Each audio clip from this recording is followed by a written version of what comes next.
Situation here guys, yeah. Ito guys, mga nakapatong na tong mga gamit namin.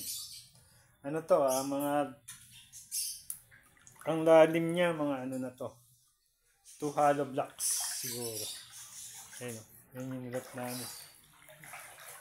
Yan, 2 hollow blocks na yun.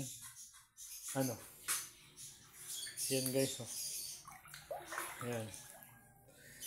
Yan. Baby Ara.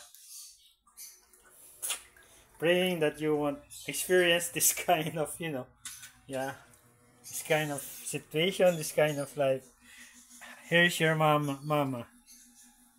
I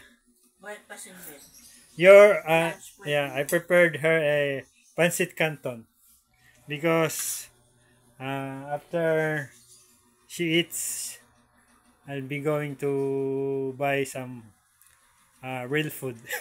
Okay. You're 33 weeks, so you need more 7 weeks before Mommy Yo will give birth to you, Ara. Huh? Look, this is our bed, and this is our look. See? Oh, see. Yeah. Bye-bye, Mommy Yo. Mommy Yo is there enjoying a pancit canton. Hindi kami nakapamili, guys. Yes, tinola daw, sabi ni Mommy Yo.